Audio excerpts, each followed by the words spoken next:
Welcome back to BYU Sports Nation. We are live in Studio B alongside Jerem Jordan. I'm Spencer Linton. We cannot do what our next guests do. We cannot. We typically can't do the things that our guests do. That's true, like anything. But especially this. Specifically, some elite track and field athletes. Leah Katoa and Alysa Keller of BYU Women's Track and Field are with us on the show. Welcome. What's up? Thank you. How we doing?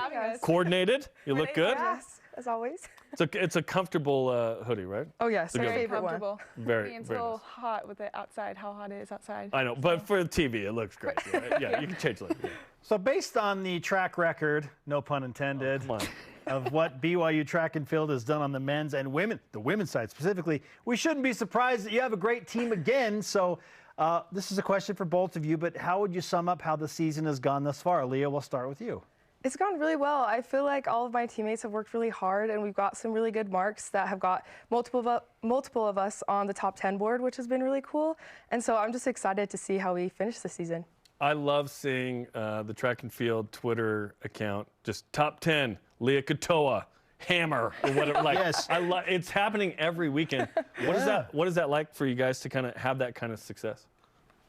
Sorry, can you repeat that really quick? What's it like to have that kind of success where someone's putting up a top 10, it feels like every meet?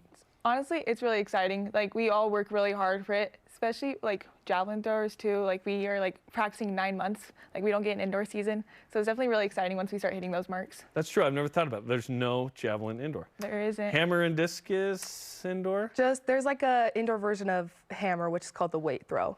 It's just super heavy. It's just super heavy. That makes sense. Yeah. All right. How did you get into javelin, Alysa? Like, how does that begin? And Leah, we're going to explore the hammer and the discus as well as you. But how do you get into javelin? It's actually a funny story. So a family friend who used to throw here, he actually saw me throwing a PVC pipe in my backyard and just like, oh my gosh, you'd be good at javelin throwing. Yeah, he actually told me that my freshman year of high school, and I ignored him for like 3 years. And then I started my junior year, and then I was like, oh wow, I could actually be good at this. Okay, why were you throwing PVC pipe? What are you doing? I don't know. I just think I was just doing it for fun. I was bored, and I was just throwing a PVC pipe in my backyard. How bored are you? I was Yes. throwing PVC pipe. Bottle rockets are somehow involved in this too. Yeah, shooting them through. That's crazy. And then you were trying to vault with it. It was crazy. What is it about javelin that you liked? That you were like, okay, I'll try this, and then now it's like, oh, I really like it. I just love the challenge it gives me. There's always room for improvement, and also with all the new injury experiences, it never gets boring. What do you mean by that?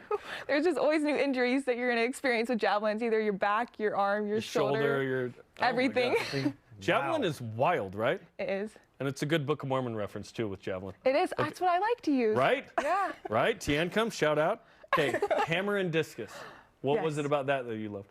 Well, I started discus in high school, and I just fell in love with discus. But hammer is one of those things you don't learn until college. It's kind of one of those things they make everyone try unless you're a javelin thrower. And so, yeah, hammer I just automatically like clicked with, and I just loved it. And so I just been doing it since freshman year. And then, yeah, I just fell in love with both disc and hammer. It's been a lot of fun. Leah, I think you have a real case that you're the greatest Katoa to ever be an athlete at BYU. Oh, you're going to take off I'm a lot of just people here. saying. A little peenie. I love Peony. Come My on. cousin would like that. First cousin, right? Katoa, you got David, your brother, is committed to sign he signed at Utah Yes, for that's basketball. He's right. a good player. So Yeah. And both your parents were athletes here? Yes, that's right. Yeah. Your sister played volleyball here, I think, too? Yes, she Who's the did. best athlete in the fam? Or cousins? Oh, well, honestly, my little brother Dave, he's a stud. I think they saved it for the youngest. He's probably the best out of us all. Nice. All right, pushing forward, Robinson Invitational around the corner. Well, what are your goals at this point for that meet and beyond? Alysa, we'll start with you. Honestly, the goal is always to like PR, but honestly, just like it's my first home meet, it's my second collegiate meet, just to have fun, just to experience it all. It's good to experience the journey. Okay, Leah, what about you? Yeah, I'm super excited. This is my first home meet at BYU as well, and I'm just excited for the rest of the season to try and like get a little higher on the top 10 board. Just push out my throws. I every need to meet. see that graphic What was that? this week. I need to see that on Twitter. Oh, I want yes, to see yes. another one. Yeah, which would be cool. What is it about a home meet that's going to be especially cool for you guys this weekend? We'll start with you, Lee. Yeah, no, it's so cool because we practice hours and hours a week at this beautiful track that we have. And so it's really cool to be able to have all these cool schools that we always compete with and have everyone in one space, like in our space, and we get to host everybody. And it's like where we're comfortable, but also where I think we're ready to kind of like let loose and hopefully throw as far as we can. And also just since like it's always just like the school I kind of always just wanted to go to, and since we've had meets like every other state except here, it's just really nice to have a meet here. Finally have that to home finally meet. have a meet here. That's cool. Okay, so you referenced, Leah, you specifically, some BYU and Utah ties there, these homes, these families divided. So how do you navigate that being a BYU athlete?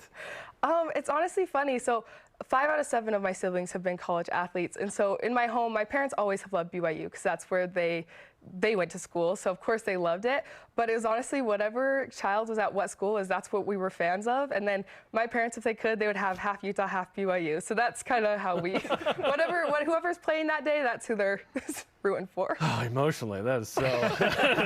Alysa, so do you come tough. from a traditionally BYU-centric home, or did you step out of a different fan base? if you My will? dad went to BYU, but that's really all. I'm the first collegiate athlete in my family.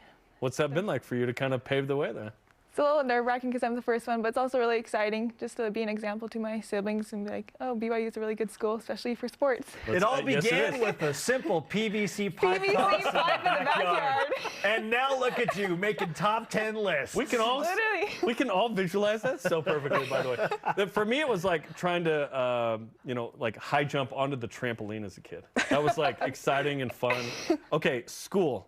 Finals are almost over. Where are we with finals right now? I'm done. I'm excited to be done. Congratulations. I just have 2 more tests I'm going to go take today. Okay, today. Let's Okay. go. Which Yeah. ones? I have stats, then media law.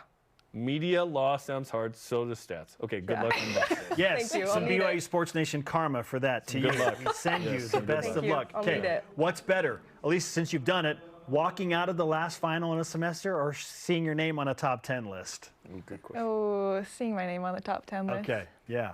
There's no wrong answer Really? there because there are a few feelings like walking out of the last final and being like, Yeah. I'm done. Like, I'm done done. for a little bit. Or is it walking down those stairs in the Brim Hall and seeing your name on a top 10 list of who just scored well Oh. academically? I wouldn't know like what that feels like, but maybe you guys do. No, I don't think they have our names I up don't on there know. yet. Oh, we're too Yeah, old. I don't That's think how they- it used to be. Never mind. I don't think they do that till after the season. Yeah, Okay. all right. It used to be that you walked down the stairs and you saw your Oh, score. you're talking about the testing center. I'm talking about. And like oh, seeing- I said Brim Hall. Sorry, the testing center. Okay, seeing your scores immediately. Yes, because I would come down and then a flush of emotion. Jerem's got PTSD from Yeah, no, I hate that place. It's the worst. Yeah. So in all seriousness, best of luck to you in the Robinson you. Invitation Thank you. Room to your final 2 tests. Thank you. It's great to have you in studio. B. Thank Thanks you. for Coming being in, with guys. Thank you for having us. Nice to meet you.